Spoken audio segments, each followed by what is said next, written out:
Sameera, we talk of Poshan in a more all-encompassing sense. It's not just about food on the plate, but also about lifestyle, also about sleep, mental health. And so this conversation, when we're talking about embracing authenticity, I want to start with that point. It's not easy to be authentic, is it? I mean, we've all tried, and especially for someone like you to be on social media. Like Ridhima rightly said, that we are all cropping our pictures, we're all glossing them up, and yet you're putting, you know, yourself... My worst one. No. But yeah, your true, authentic pictures, it seems we are getting a peep into your life. Is it freeing? Is it something that gives you joy? First of all, I think that we are our own worst critics. I think when you look in the mirror in the morning, there is nobody making you feel worse than yourself. So actually it starts with you. Now outside factors are constantly there. If you look at social media, I'm actually really nervous for what is going to represent for my son and my daughter, because it's showing something that's absolutely fake. And so I think that authenticity is liberating if you just allow it.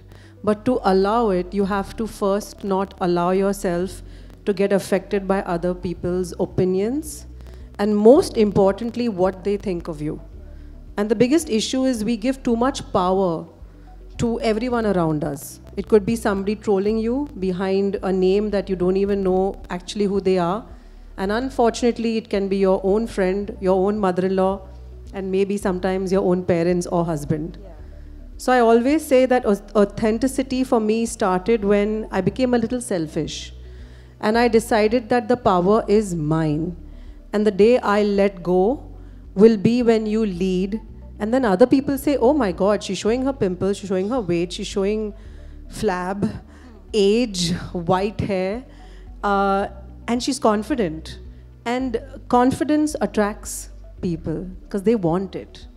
And the interesting part is if you just lead that with authenticity, you just create a movement in itself.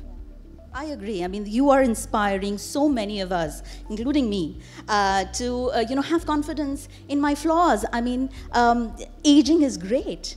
Wrinkles are great, and I'm learning that. You're not allowed to ask a lady her age, but the guys, I'm sure guys don't have that problem, yeah. Right? Oh, what's your age? Oh, I'm 45. I'm aging like fine wine. When the guy gets white hair, he's so sexy. You know, oh my God, he's just looking so cute with that salt and pepper hair. Yeah. A woman gets one white hair, bapre, she to freaks out. Yeah. If you ask a woman her age, it's like, you know, it's so rude. You know, the most interesting thing was my age was 3 or 4 years younger on Wikipedia. Because I lied so much about it, I have confused social media to begin with. All the algorithms said, my God, everywhere she's saying she's 3 or 4 years younger. So chalo, average it out and we'll keep her age young. Yeah. So I did the craziest thing when my daughter was born at 40. I went and I changed it. And I said, I'm 41 actually. I'm not 38. And when I changed it myself, it was such a moment because I said, I don't want to lie. Yeah. What's there in, why do you lie to begin with, right? Yeah, no, absolutely. And it is liberating, and I think that there are so many people who think that calling you an auntie is insulting you, but you know, now I want to take that as a badge of honor. Yeah, I'm an auntie, I'm a mother of 2. Sameera, now my question to you is, what has your relationship with food been like? Oh, and has that changed as your relationship with your body has evolved? My relationship with food was terrible. Really? I was, and I still am, and I have to keep myself in check. How many of y'all here are emotional eaters? Oh, yeah. Oh my God, so few! I'm very impressed with you all in the back, huh? Very confident people here. I am an emotional eater. When I'm sad, when I'm upset, when somebody said something, when my investments have gone down, when the stock markets have crashed, anything can send me and I start eating. I go for sugar and I go for carbs. I think that I began to understand that and to isolate it and to understand that relationship. And the minute you nip it in the bud and you understand your own triggers, then I think your relationship can change, and it takes a long time.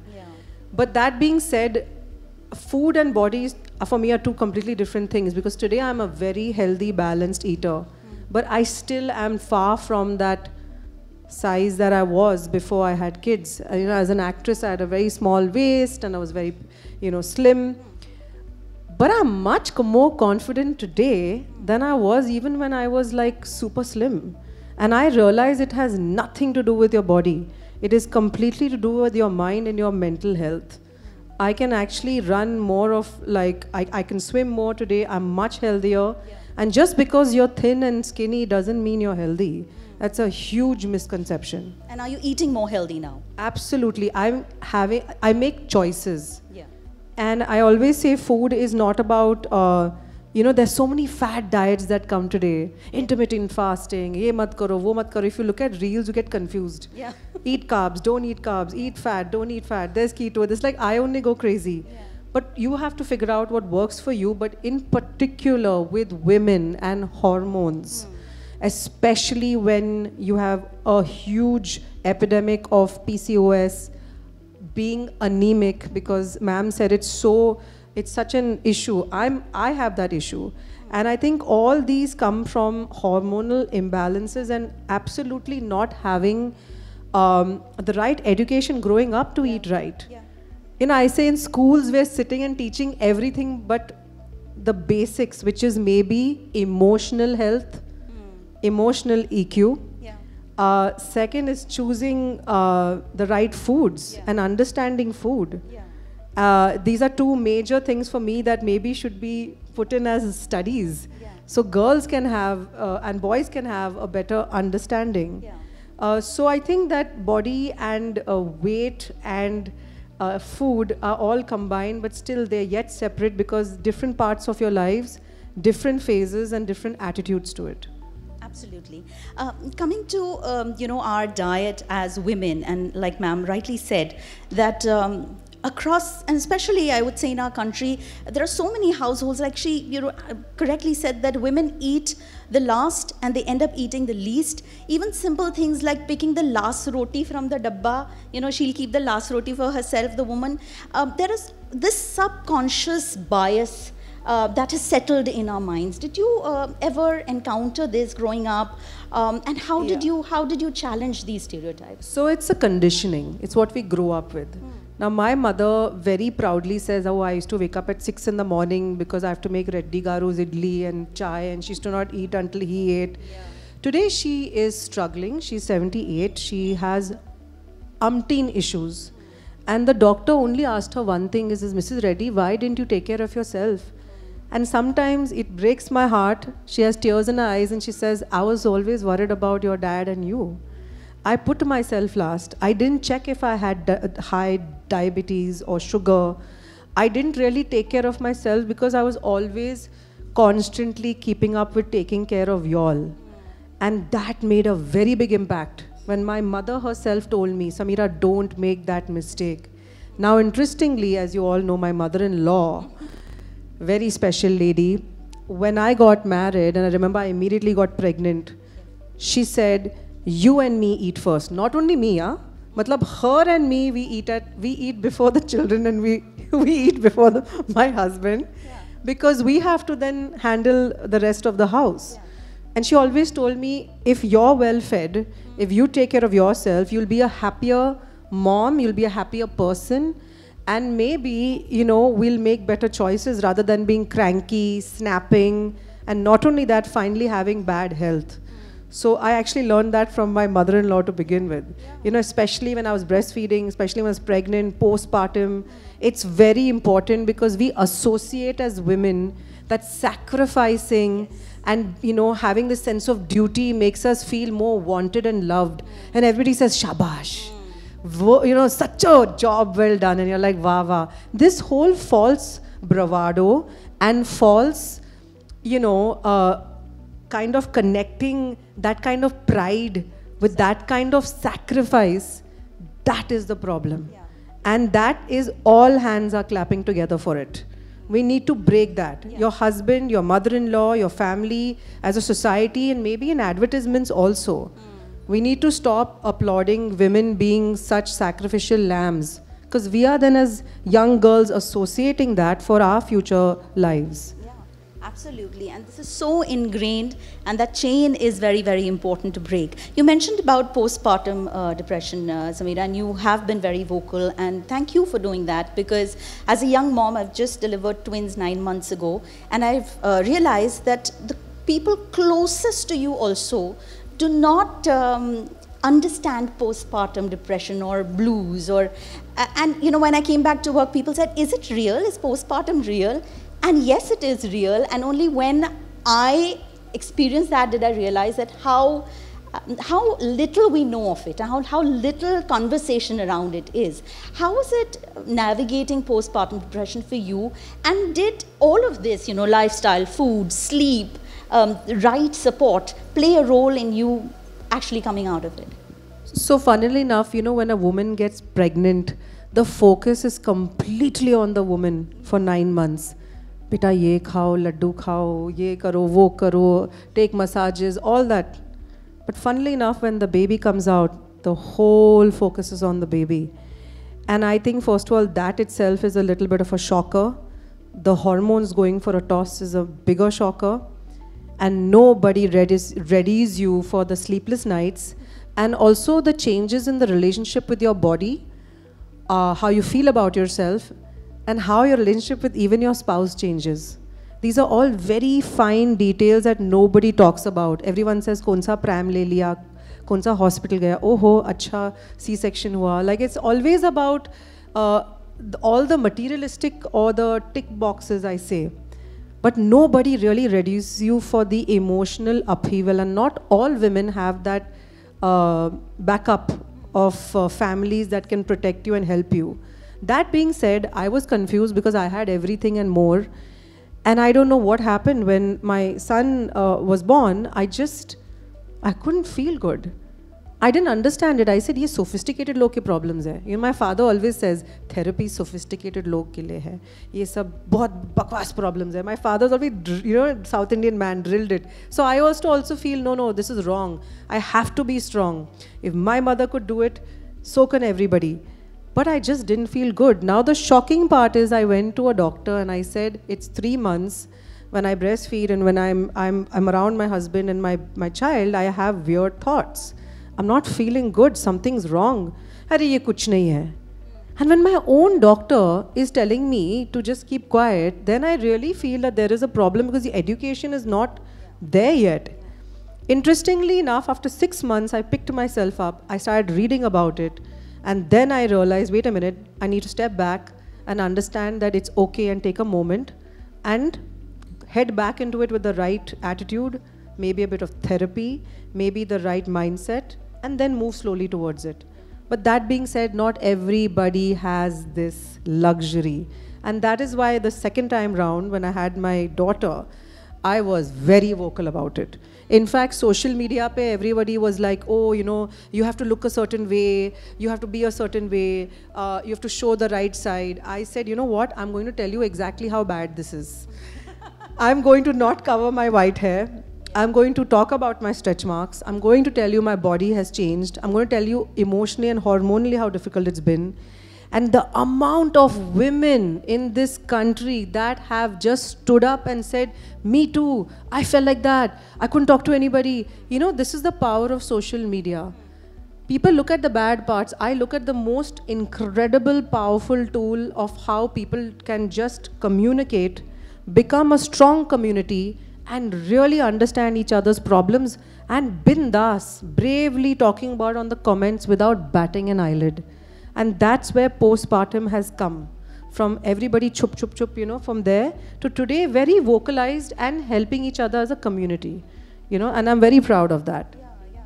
Absolutely. Thank you. A round of applause for it. Because, you know, there is a sense of shame. There's a sense of shame, yes. Attached to, am I a bad mother?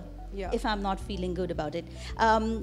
You know, also Sameera, now you call yourself messy mama, and while there are so many mothers on Instagram telling you exactly what to do and you know what is right, you're allowing yourself to make mistakes and you know really grow as a parent along with your children. What is it like, you know, inculcating good habits, good eating habits with your kids? What are the things that you make sure that you're putting on the table so that they're getting the right sort of training and making the right choices as they grow up as individuals? So for this, I really have to thank my husband, who's a very big, he's into nutrition and fitness. Okay.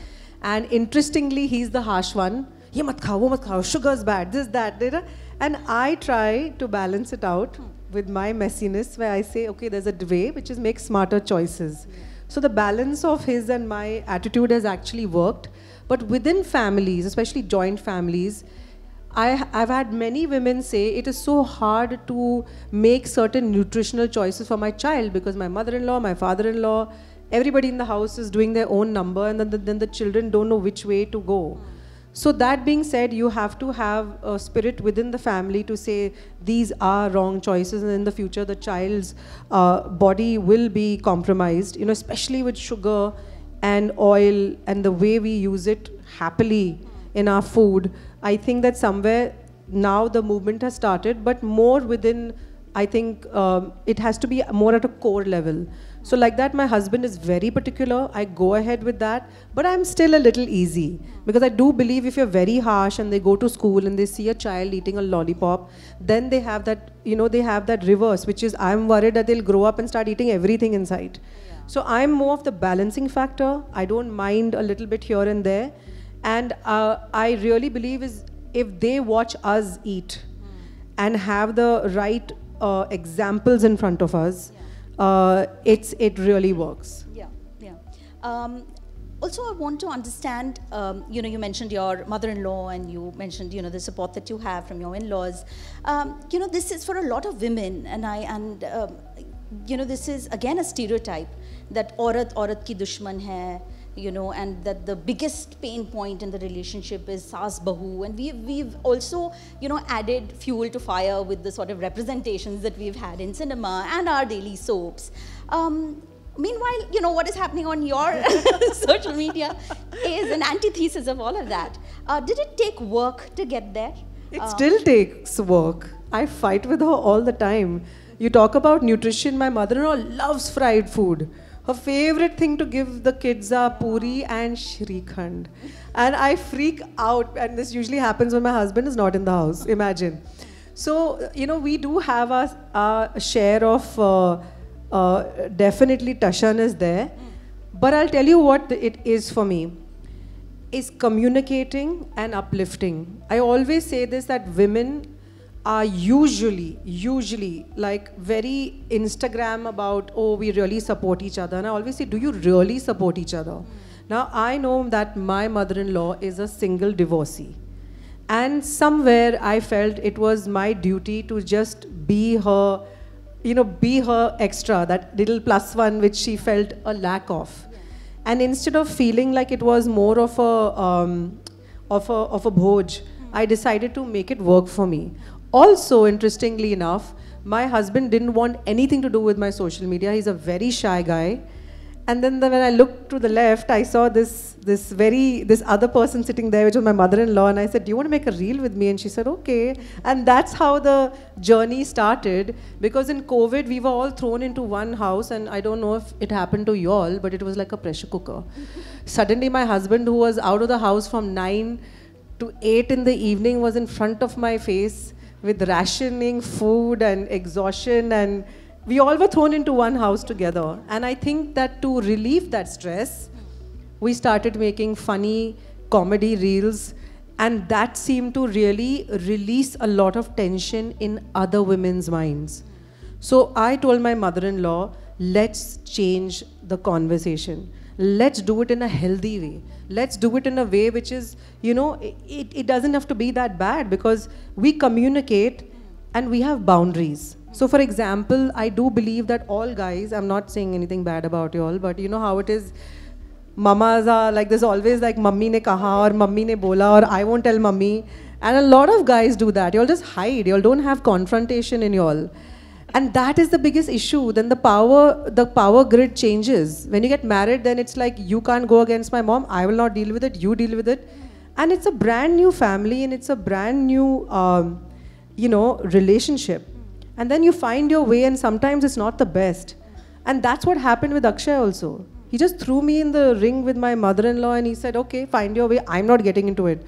You have a problem with her entering the kitchen. You talk to her. So I spoke to her. And she took it really badly. She took it really badly because I'm a very loud, strong alpha woman. And so is she. But interestingly enough, the communication was important, and I went at it and I went at it and I told her, you tell me what you want, I'll walk the line with you. I don't like this, but I'll walk the line with you. And we communicate, we talk a lot, and now we have boundaries in the house, which is what has helped. But not all mom-in-laws are going to be like that, but if we can change it a little bit on Instagram, why not? Yeah, absolutely. I mean, that is an inspiration, a start, that if this family can function like this, perhaps we can talk to our mother-in-laws and daughter-in-laws as well. But does the influence you, because I see both of you cook a lot of traditional meals, does that influence help, with bringing in the traditional values of cooking, traditional foods that you perhaps would not be able to bring in with the children? Does that help at all? It does help a lot because she's Gujarati and she was married to a Maharashtrian, and I am a South Indian Telugu girl who my father married a Kannadiga, so quite the cocktail here. So interestingly enough, between the four sides, we have so many dishes and we only get confused what to represent. And but she's very traditional and I'm not that traditional. So she brings that out of me and I really appreciate it. And what I really love is, again, the community of women and men who communicate through these recipes, and then everybody puts their angle on it. And it's really sweet to see so much information being passed around, and also the positivity and the happiness. And that's why maybe I'm all about happiness creation. As we would say that, if you were a reporter, your beat would be happiness. But coming to body positivity, and I have seen so much commenting and trolling around anyone who puts anything around body positivity out in the social media, as if promoting body positivity is promoting obesity or, bad lifestyle choices. What do you say to that argument? So, weirdly enough, I know that this is a very touchy topic and I don't think I can comment exactly on sizing, because I've seen women who are, above the average weight being told for saying we are happy and okay with this. So I think I tread very carefully while saying something about this, but personally, and this is my opinion, as I said again earlier, I am far from that that perfect body that I had. But today I am healthier. My cholesterol levels, my hormonal levels, everything. If you see my annual reports, it's shocking that it's better at 45 than it was at 35. Because at 25 to 35, I was starving myself. I was fat dieting. I was trying to do everything possible to lose weight, and my body was that time able to keep up with it because it was younger. So I had a lot of issues then. I had hormonal issues, I had prolactinoma, my TSH levels were off the charts.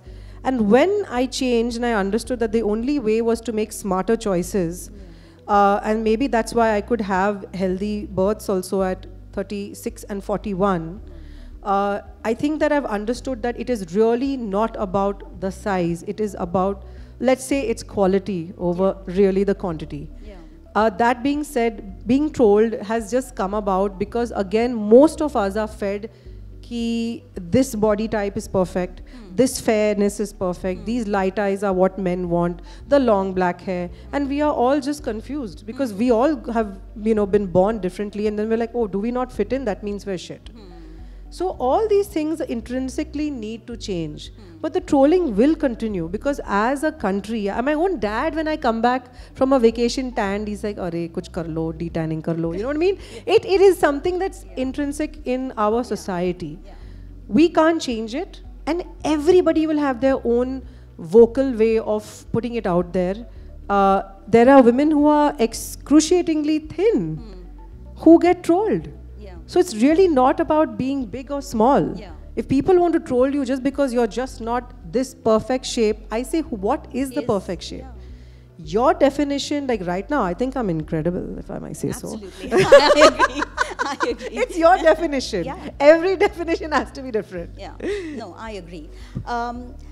You know, when you say that, I know that you truly believe that, I do. that you think you are incredible, and you know, I agree.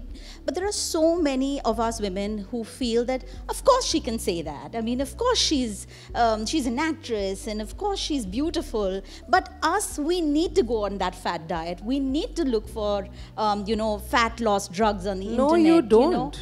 But tell me, for you to reach this point, I mean, when you say that you were your thinnest, did you at that point feel, you know, as incredible and beautiful? Okay, I'm going to say this, but I was going to shock your brains out. How much do you think I weigh? No actress has ever done this. This is going to be a headline. Come on. What did you say? 75. Oh, you're so sweet. What did you say? Oh, wow.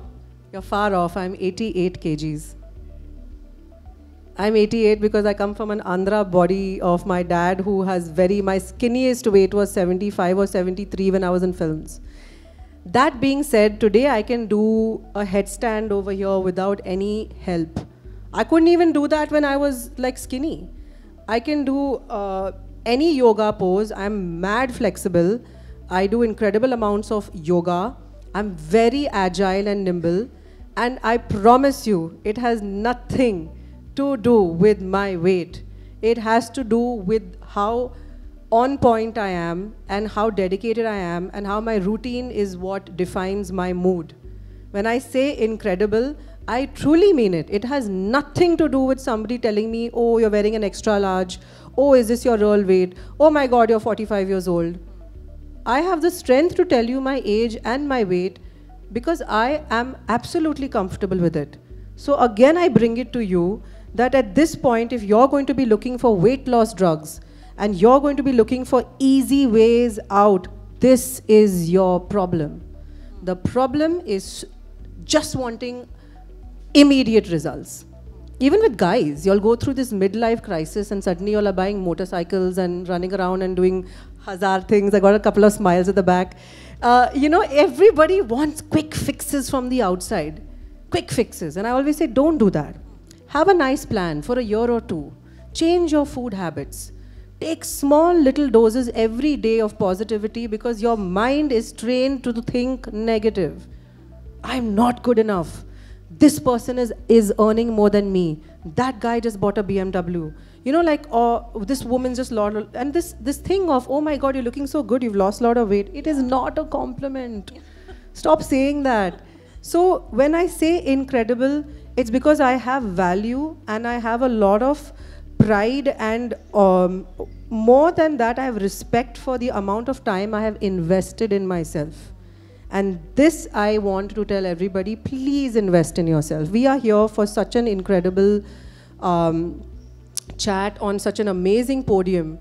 And I can sit here and bullshit you all, but I'm not. I'm trying to tell you that seriously look inside, go and do your annual tests, figure out what needs to be fixed, and don't go for the quick fix. Please underline. This is really, I mean, this is really in a sense the take back for me. Before we conclude, I have just these, I don't know, rapid fire questions without a hamper for you. Sameera, what would a quick meal, I mean, if you were hungry right now, what would a quick meal of choice be for you? Nuts. Nuts. And don't mix nuts with anything sweet like kishmish and all because then you end up eating more. So I would say more than the sugar, you go for the nuts. Nuts on its own are best soaked the night before, but definitely a handful of nuts or a fruit. Okay. And again, it depends which fruit. You don't go for a banana because it's pretty high in sugar. You go for an apple, you go for an orange. Okay. Do you do cheat meals at all? And if yes, then what would the cheat meal be? I think first of all, cheating never happens for me after 7 o'clock in the evening because I believe that's when your body slows down. So pretty much if I cheat, like sometimes if I see my husband or somebody eating a cheesecake and I really want it, I'll keep a piece and I'll have it for breakfast. So it depends on the timing. It depends on the timing. I choose all my cheat moments at lunch. Okay, okay. Never dinner. Never dinner. Do you order out and what do you love ordering? I don't order out because I love cooking. Love, love, love. That being said, if I order out, maybe it's pizza for the kids because making that is hard. Yeah. But we make some pretty cool food at home, which I'm pretty proud of. Yeah. So I'm not much of a, sorry Swiggy and Zomato, I'm not adding to your stock value. Okay, and the last one, are there any healthy kitchen swaps that you have incorporated at? So I think prepping is very important, and I have the luxury of having a cook at home. So every day some kind of pulse is always soaked and kept ready. So for example, to give the children some kind of a chart, it's always mixed, it's always somewhere nuts, pulses and beans. Somewhere the prep is very important. Like a sprout salad. Sprout, a kabuli chana, black-eyed peas, even just rajma. But every second day, there is always some protein that's soaked and kept. So because it's soaked and kept like a housewife, you have to use it because you can't waste it. Yeah. So the prep is very important. Or like a hummus, which is very easy to make at home. You just make a batch of hummus and you use it for the week. You always have stuff that's handy, because the biggest thing we do is excuses. Oh, samne tha. No, walk away, take a moment, take a deep breath, ask yourself, do you really need that? And then go inside and try to take a healthier, but have that prep of something that's just ready. Especially if you live alone, and I know it's hard, you can still make prep meals or have even frozen, prep sort of proteins in your freezer that you can just take, defrost and cook. And the children, they don't grab a chip packet or they stick to they actually, so my kids, funnily enough, so they're very into cooking with us. So my son also, like for example, he will pluck bimlis from the tree, and he loves making pickle. And now the neighbors also come asking for his pickle. So he's very, very enthusiastic about cooking with us. And I've done that from childhood. I have asked them to choose carefully and cook with me. And instead of just saying, Acha, the cook will make it, they have to go in there and ask why. The other day also he asked me, why are we eating pancakes with millet? What's so great?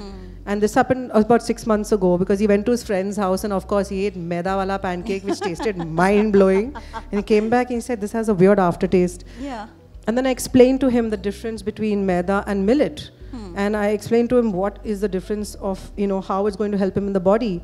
So instead of telling a child, don't eat this, I have taught them to ask why we are trying. And it's not easy, it's exhausting. But in the long run, now he thinks, he would be better on this podium rather than me, because now he feels he knows a lot and now he gives gyan to everybody else, which is also actually quite bad. No, but this is education. Yeah, but I don't have the last one on my list, but I'm sitting here looking at your gorgeous hair, and I'm losing hair postpartum. You have to tell us a tip for what are you eating, what are you doing for great hair and skin? I mean, honestly, this is it's genetics. I think it comes from my side of the family, but so does diabetes and thick specs. I'm wearing lenses right now. Not everything is great, but I think that interestingly enough, because I've had a weight problem all my life since childhood, I came from a family with 2 supermodel skinny sisters. Oh yeah.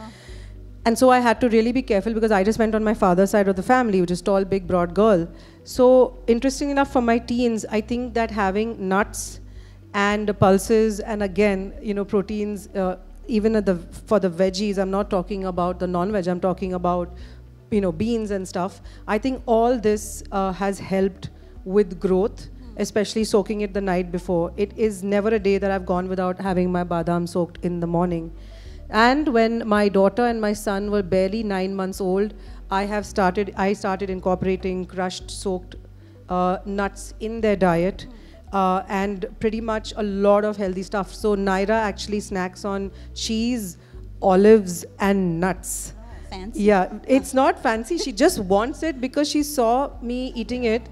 And interestingly enough, it's better than her going and saying, give me a burger or like a lollipop. She'll actually go to the fridge and she'll take an olive or she'll take a walnut. So it's really how you get that early on in their diets. Absolutely. And that helps with hair. That helps. Because a lot of people ask me about my daughter's hair also, and I say, look, the only thing I've done is nuts is a very big thing in the house. Yeah, Yeah, I think small changes go a long way. And with that, I'm going to wrap up this very, very interesting conversation. I hope this was interesting because, I mean, I didn't want everyone to just be like, oh my God, you know, like, Yep. I really feel, I would really want you all to feel good about yourselves. It's not easy at any age. And it's like, you know, people tell me, oh, you should go to colleges and speak. I'm like, forget about that. I was 40, 50 and 30-year-olds, I think, also need it.